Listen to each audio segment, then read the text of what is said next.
Morning student. अपन आज unit first start कर रहे हैं, ठीक है। यूनिट फर्स्ट देखो फिजिक्स। यूनिट फर्स्ट में अपन आज फर्स्ट टॉपिक पढ़ेंगे ऑपरेटर। क्या पढ़ेंगे? ऑपरेटर।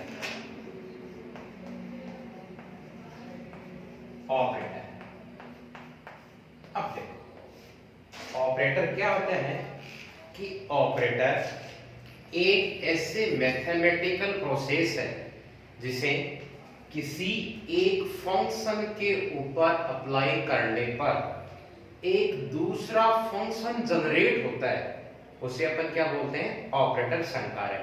तो इसका हिंदी में मतलब क्या हो गया कि संकारक एक ऐसी गणितीय संक्रिया है जिसे किसी एक फलन के साथ संक्रिया करवाने पर व्यापक रूप से दूसरा फलन प्राप्त होता है, उसे अपन संकारक बोलते हैं। क्या बोलते हैं?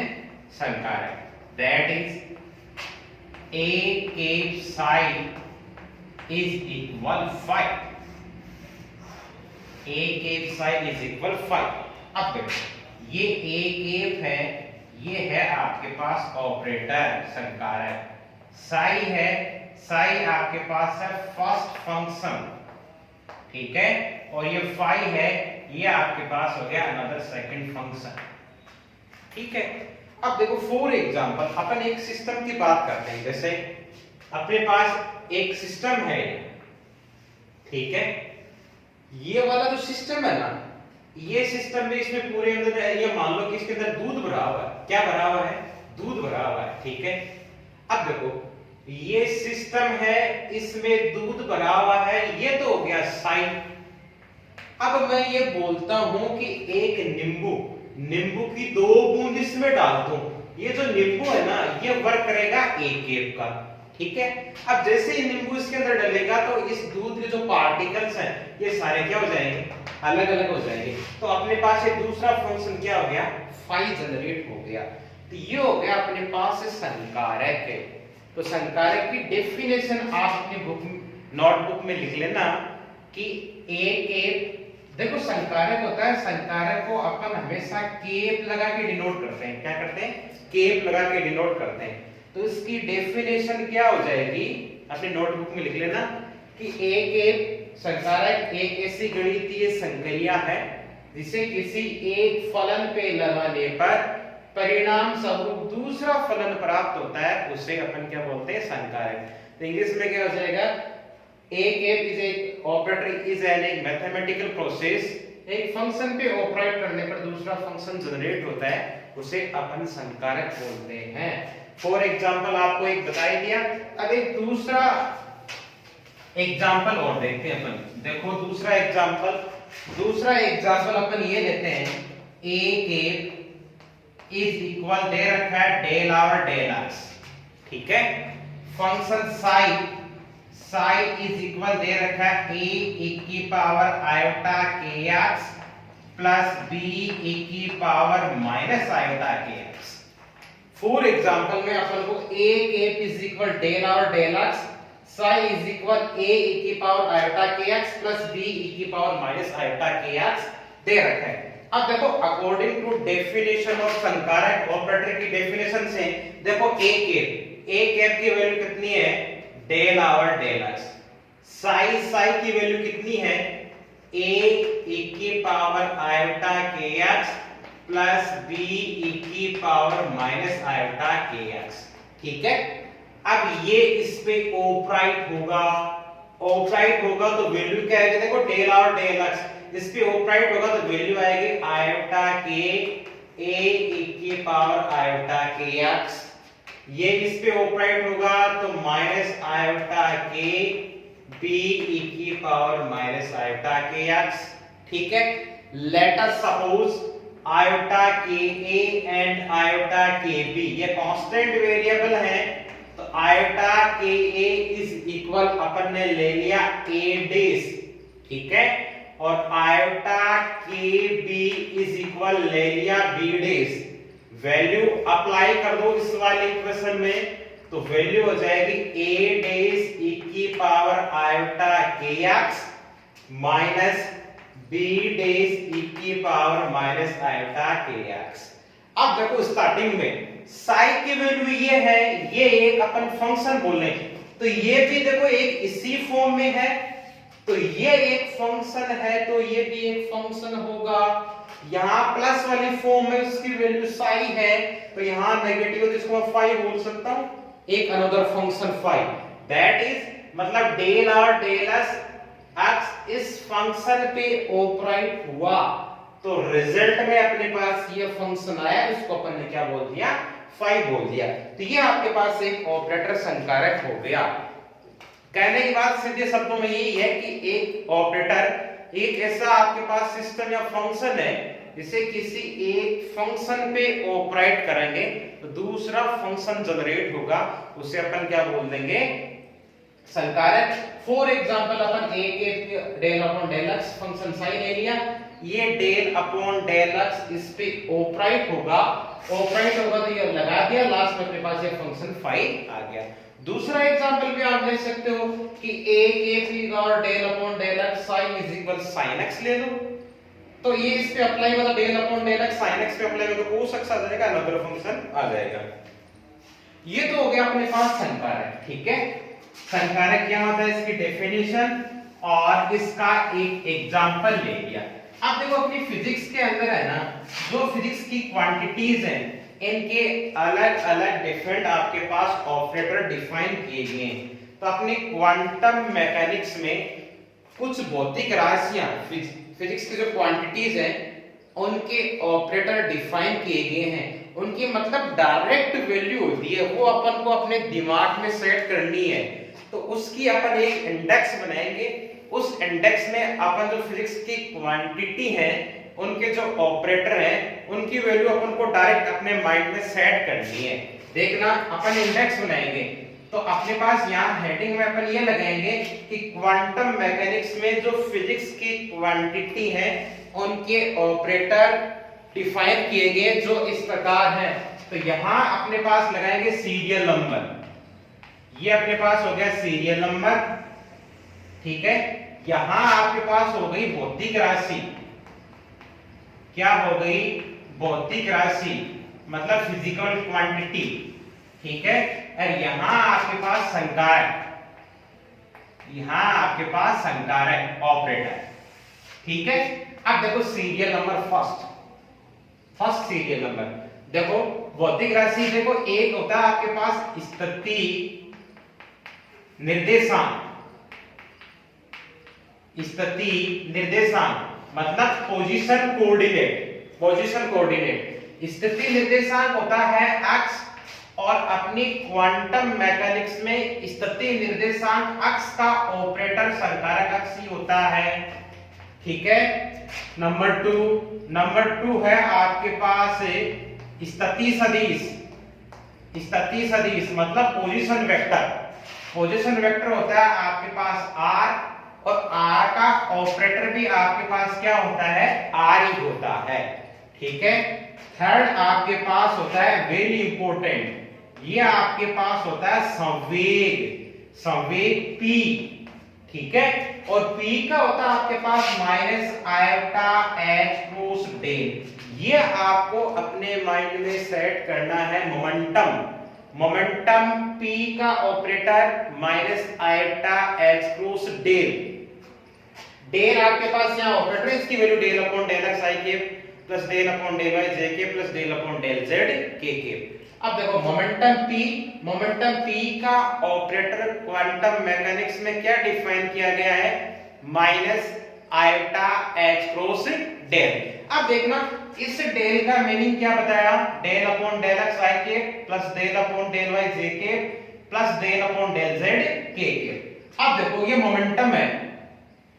नंबर 4 की मैं बात करूंगा, तो देखो लिखूंगा संवेग p का अक्ष घटक, संवेग p का अक्ष घटक मतलब अक्ष कंपोनेंट ऑफ मोमेंटम p का अक्ष कंपोनेंट, तो अक्ष कंपोनेंट की वैल्यू क्या हो जाएगी, देखो माइनस आयोटा h कर, तो ऐसा कैसा अक्ष कंपोनेंट की बात करेंगे ओनली, तो इस डेल की वैल्यू क्या हो जाएगी, डेल r डेल x, ठीक है।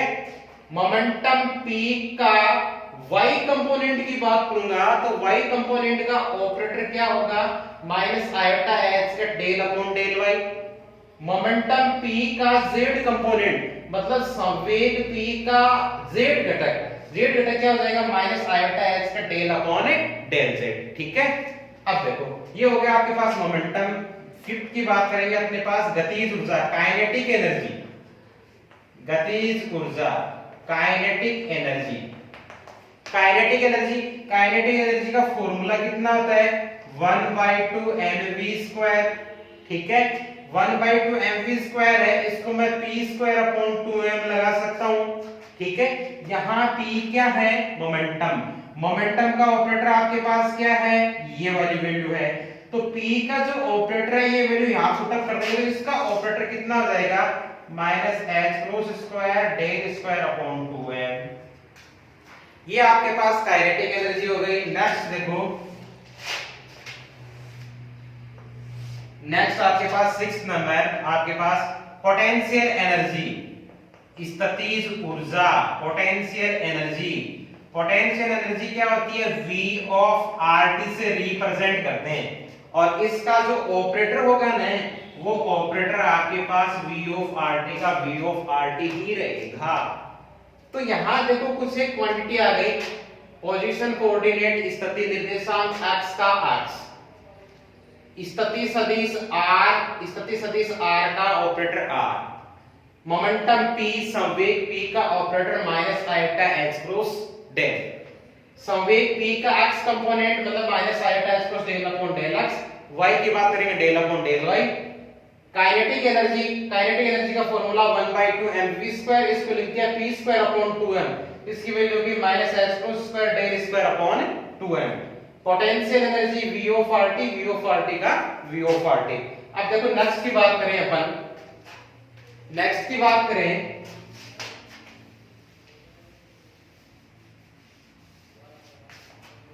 बात करें आपके पास देखो 7 नंबर,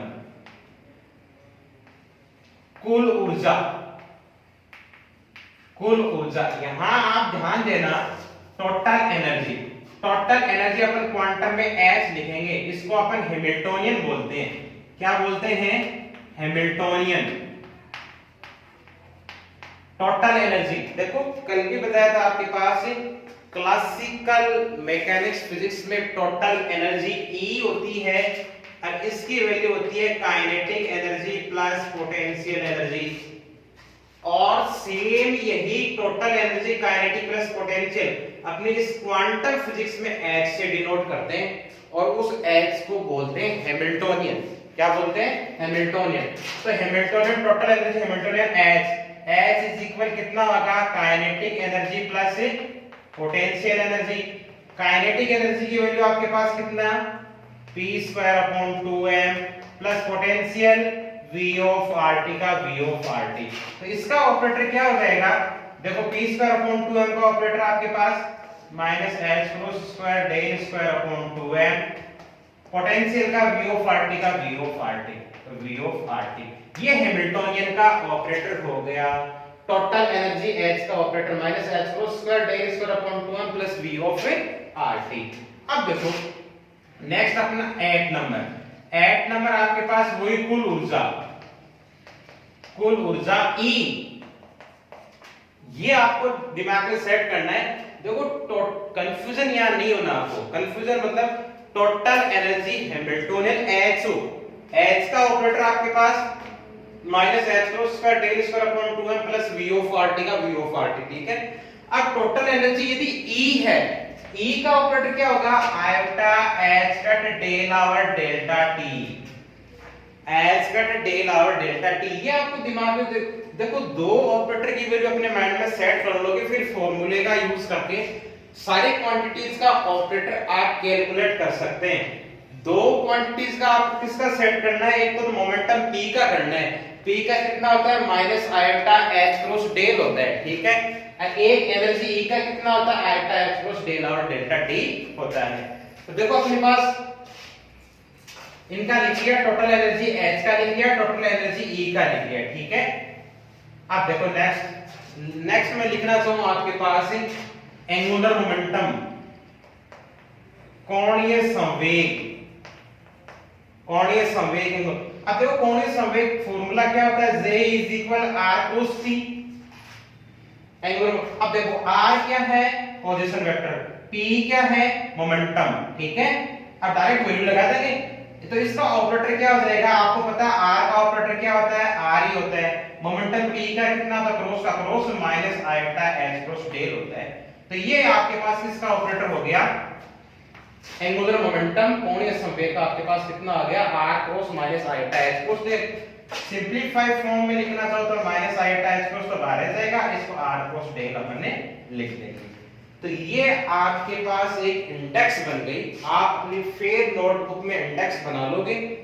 इंडेक्स में अपने पास भौतिक राशि, फिजिक्स क्वांटिटी और ये ऑपरेटर। स्थिति निर्देशांक का क्या होता है, स्थिति सदिश का क्या होता है, मोमेंटम p का क्या होता है, काइनेटिक एनर्जी का क्या होता है, पोटेंशियल का क्या होता है, मोमेंटम का क्या होता है, एंगुलर मोमेंटम का क्या होता है, टोटल एनर्जी E और आपके पास मोमेंटम P।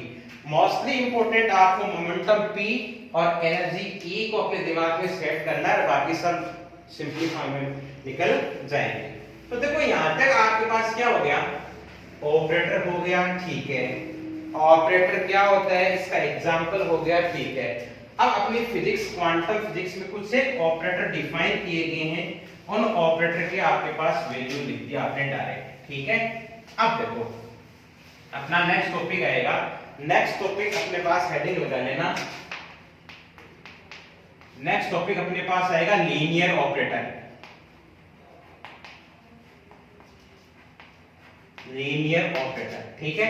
लीनियर ऑपरेटर आएगा आपके पास, इसको हिंदी में बोलते हैं रैखिक संकारक।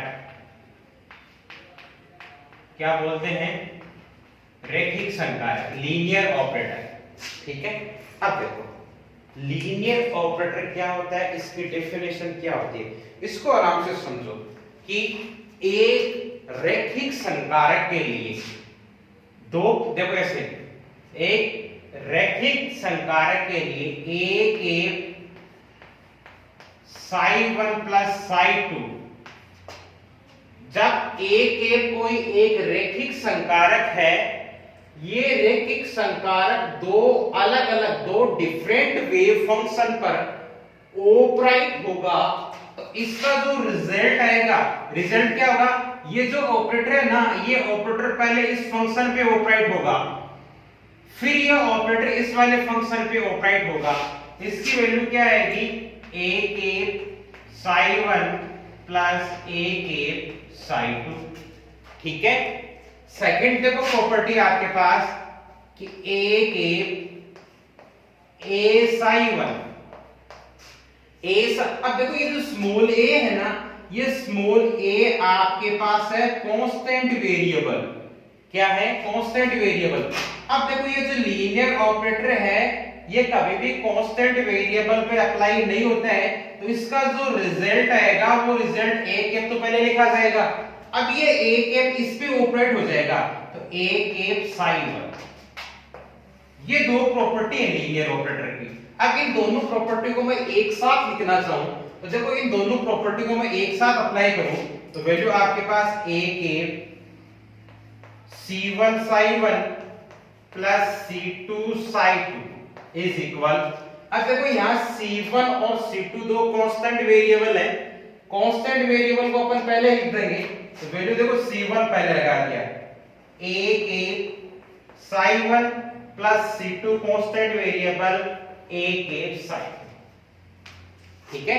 इन दोनों प्रॉपर्टीज को अपन एक साथ अप्लाई कर दिया, तो c1 a के psi1 प्लस c2 a के psi2, ये आपके पास होता है लीनियर ऑपरेटर, रैखिक संकारक। देखो तो अपन का मेन टॉपिक लीनियर ऑपरेटर, रैखिक संकारक। इसकी डेफिनेशन आप अपनी नोटबुक में लिखना, देखना। रैखिक संकारक कि एक रैखिक संकारक के लिए a cap psi1 plus psi2 is equal this. अब देखो इसका रिजल्ट क्या निकलता है, देखो psi1 और psi2 दो डिफरेंट वेव फंक्शन है, तो यहां से रिजल्ट क्या निकलेगा कि जब दो अलग अलग तरंग फलनों के योग पर एक ऑपरेटर की संक्रिया प्रोसेस कराने पर जो रिजल्ट अपन को मिलता है वही रिजल्ट उस संकारक या उस ऑपरेटर की इंडिविजुअल अलग से वेव फंक्शन के साथ संक्रिया करवाकर उन दोनों का ऐड करने के इक्वल आता है। ये तो फर्स्ट प्रॉपर्टी। सेकंड क्या है कि जब एक लीनियर ऑपरेटर एक कांस्टेंट वेरिएबल के साथ फंक्शन पे ऑपरेट होने पर जो रिजल्ट आता है वही रिजल्ट इस कांस्टेंट को पहले लिख देंगे और ये ऑपरेटर इसके साथ ऑपरेट करेगा उसके इक्वल आएगा। ये होता है आपके पास लीनियर ऑपरेटर। डिफरेंट फंक्शन है, इस पे ऑपरेट करवाया तो ये रिजल्ट आ गया और दोनों प्रॉपर्टीज को एक साथ लिख दिया। तो ये हो गया आपके पास लीनियर ऑपरेटर। ठीक है, अब देखो ये तो इसी लीनियर ऑपरेटर। अब अपन इसकी पढ़ेंगे प्रॉपर्टी। क्या पढ़ेंगे? प्रॉपर्टी। देखो property of linear operator. Property of linear operator, रैखिक संकारक की विशेषताएं। ठीक है, अब देखो फर्स्ट प्रॉपर्टी आपके पास, फर्स्ट प्रॉपर्टी है कि योज्य या योगात्मक संकारक, योज्य या योगात्मक संकारक फर्स्ट प्रॉपर्टी है, मतलब एडिटिव ऑपरेटर। लीनियर ऑपरेटर की प्रॉपर्टी और लीनियर ऑपरेटर की फर्स्ट प्रॉपर्टी। फर्स्ट प्रॉपर्टी ये बोल रही है कि ये लीनियर ऑपरेटर क्या होता है? एडिटिव ऑपरेटर भी होता है। दैट इज मतलब टू डिफरेंट ऑपरेटर है, ए के और बी के। तो ये योज्य योगात्मक ऑपरेटर होंगे। दैट इज मतलब ए के प्लस बी के साइन इज इक्वल, इसका रिजल्ट कितना आएगा? A cap sign plus B cap sign. ये भी एक क्या होगा? लीनियर ऑपरेटर होगा। ठीक है, ये अपनी फर्स्ट प्रॉपर्टी में ए कौन? योज्य या योगात्मक, मतलब एडिटिव ऑपरेटर। ए के plus B cap sign is equal A cap sign plus B cap sign. ये भी लीनियर ऑपरेटर होगा। ये तो देखो प्लस के लिए हो गया। नेगेटिव की बात करेंगे तो सिमिलरली आपके पास ए के माइनस बी के साइन इज इक्वल कितना हो जाएगा? A cap sign minus B cap sign. ये तो फर्स्ट प्रॉपर्टी हो गई। दैट इज मतलब कहने की बात ये है कि यदि ये लीनियर ऑपरेटर है ना तो इनका जो रिजल्ट आएगा वो भी लीनियर ऑपरेटर होगा। ठीक है, तो A cap plus B cap sign is equal A cap sign plus B cap sign. Similarly आपके पास क्या होगा? नेगेटिव के लिए। ठीक है, अब देखो ये तो फर्स्ट प्रॉपर्टी चल रही है, योज्य योगात्मक संकारक। प्लस के लिए हो गया, माइनस के लिए हो गया। और थर्ड, लीनियर ऑपरेटर हमेशा कम्यूटेटिव रूल को फॉलो करता है, मतलब क्रम विनिमय नियम का पालन करता है। क्रम विनिमय नियम का पालन करता है कैसे? देखो ये सी क्रम विनिमय क्या होता है कि ए के प्लस बी के साइन इज इक्वल, क्या लिखेंगे अपन इसको? बी के प्लस ए के साइन। इसको फॉलो करता है, मतलब लीनियर ऑपरेटर। इसकी अपन प्रॉपर्टी पढ़ रहे हैं तो एडिटिव प्रॉपर्टी हो गई, सिमिलरली नेगेटिव के लिए हो गया। थर्ड पॉइंट है कि लीनियर ऑपरेटर कम्यूटेटिव रूल, क्रम विनिमय नियम का पालन करता है। दैट इज a के प्लस b के साइन इज इक्वल b के प्लस a के साइन। इसको अपन देखो प्रूफ करेंगे। टेकिंग अपन लेफ्ट हैंड साइड ले लेते हैं या राइट हैंड साइड ले लो पहले। देखो राइट हैंड साइड आप लोगे तो वैल्यू आपके पास क्या है? a के प्लस b के साइन। यही लिखा हुआ है ना, यही लिखा। तो देखो इसका रिजल्ट क्या आएगा? रिजल्ट क्या आएगा? पहले तो a के इस फंक्शन साइन के साथ प्लस ये b के इस फंक्शन साइन के साथ। ठीक है, तो a cap sign plus b cap sine. अब देखो स्टार्टिंग में आपने संकारक ऑपरेटर की डेफिनेशन से पढ़ रखा है क्या? a cap sign is equal 5 होता है, पढ़ रखा है ना? According to definition of operator संकारक की परिभाषा से a cap psi is equal 5, तो a cap psi is equal 5, ये वैल्यू यहां पे पुट अप करो, पुट अप करोगे तो मैं इसको a cap psi is equal यहां पे कोई फंक्शन phi 1 अप्लाई कर दूं, plus similarly a cap psi is equal मैंने phi 1 अज्यूम किया है, तो similarly b cap psi is equal यहां पे phi 2 अज्यूम कर लो। ठीक है, अब देखो phi 1 और phi 2 दो अलग अलग वेव फंक्शन है, तो वेव फंक्शन का एडिशन होगा, उसको चाहे phi 1 प्लस phi 2 लिखो, चाहे phi 2 प्लस phi 1 लिखो, तो वैल्यू इसको मैं क्या लिख सकता हूं, phi 2 प्लस phi 1, रिजल्ट में कोई इफेक्ट नहीं होगा। अब आपको पता है phi 2 की वैल्यू कितनी अज्यूम कर रखी है, b कैप साई, phi 1 की वैल्यू कितनी अज्यूम कर रखी है आपने, a कैप साई, तो वैल्यू आपके पास कितनी हो जाएगी, b cap plus a cap और साई। अब देखो लेके आप क्या चले थे, a cap plus b cap Sai, और प्रूव आपने क्या कर दिया, b cap plus a cap Sai, that is, इसका मतलब क्या हो गया, जो आपके पास लीनियर ऑपरेटर है, लीनियर ऑपरेटर आपके पास कम्यूटेटिव रूल कर्म विनिमय नियम का पालन करता है।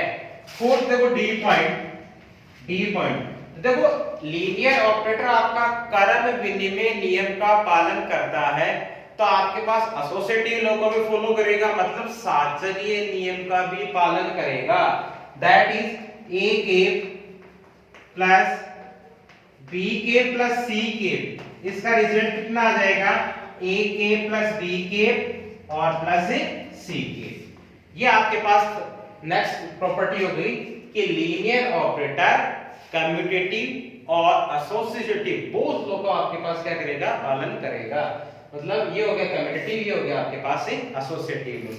तो ये तो आपके पास लीनियर ऑपरेटर, ये सारी प्रॉपर्टीज आप लिख लेना, लीनियर ऑपरेटर और लीनियर ऑपरेटर के आपके पास प्रॉपर्टीज, योज्य योगात्मक, इसमें सिमिलरली आपके पास प्लस के लिए माइनस के लिए वो आपके पास कर्म विनिमय, और ये आपके पास एसोसिएटिव लॉ, ये तो फर्स्ट प्रॉपर्टी हो गई। ठीक है, अब देखो सेकंड होती है आपके पास मल्टीप्लेटिव गुणात्मक संकारक, गुणात्मक संकारक, ये सेकंड प्रॉपर्टी है। फर्स्ट तो देखो एडिटिव की थी, सेकंड प्रॉपर्टी चलेगी अपन मल्टीप्लेटिव प्रॉपर्टी, गुणात्मक संकारक। अब देखो गुणात्मक संकारक क्या होता है, गुणात्मक संकारक मतलब दो या दो से अधिक संकारकों की संक्रिया किसी फलन पर निरंतर करवाते हैं, उसे अपन क्या बोलते हैं, गुणात्मक संकारक। दैट इज, देखना एक बार कि a cap, b cap, c cap, ये तीन ऑपरेटर हैं, इन तीनों ऑपरेटर के एक फंक्शन के साथ ऑपरेट करवाना, फंक्शन ले लिया मैंने साई। अब देखो जो आपके पास मल्टीप्लेटिव ऑपरेटर है ना, इसका एक रूल होता है, क्या रूल होता है, ये हमेशा ही राइट टू लेफ्ट वर्क करेगा, राइट टू लेफ्ट, मतलब जो ये फंक्शन साई है, साई के पास जो ऑपरेटर लिखा हुआ है, ये ऑपरेटर इस पे वर्क करेगा, और जो उसका रिजल्ट आएगा उस रिजल्ट पे बी वर्क करेगा, और उसका जो रिजल्ट आएगा उस पे ए वर्क करेगा, दैट इज, इसका रिजल्ट क्या हो जाएगा, a कैप, b कैप, और ये c कैप फंक्शन साई पे वर्क करेगा। अब ये c साई पे वर्क करेगा, तो देखना a cap, b cap, c Sai पे वर्क करेगा, तो एक फंक्शन दूसरा जनरेट होगा संकारक की परिभाषा से, वो हो गया phi। ठीक है, अब देखो इस phi पे वर्क करेगा b ऑपरेटर वर्क करेगा, तो a कैप, और ये हो गया b कैप phi। ठीक है, अब ये b वर्क करेगा, तो b इस phi पे वर्क करेगा, तो एक अनदर फंक्शन आएगा, तो a कैप, और ये फंक्शन आ गया f। अब इस f पे a वर्क करेगा, और उसका फंक्शन आ जाएगा अपने पास है g, मतलब a cap, b cap, c cap psi पे वर्क करेगा, तो अपने पास फंक्शन क्या आया, g आ गया। तो मल्टीप्लेटिव ऑपरेटर गुणात्मक संकारक, उसमें देखना गुणात्मक संकारक हमेशा राइट टू लेफ्ट वर्क करेगा, फर्स्ट बात, मतलब जो फंक्शन के साथ जो ऑपरेटर लिखा हुआ है ये फर्स्ट वर्क करेगा, उसका जो रिजल्ट आएगा उस रिजल्ट पे अगला ऑपरेटर वर्क करेगा, उसका जो रिजल्ट आएगा उस पे अगला ऑपरेटर वर्क करेगा और लास्ट में ये आपके पास आएगा। ठीक है, तो ये होता है आपके पास मल्टीप्लिकेटिव ऑपरेटर। अब देखना, जो आपके पास गुणात्मक संकारक होता है, ये गुणात्मक संकारक कर्म विनिमय नियम का फॉलो नहीं करता है। दैट इज मतलब a के b के इज नॉट इक्वल b के a के।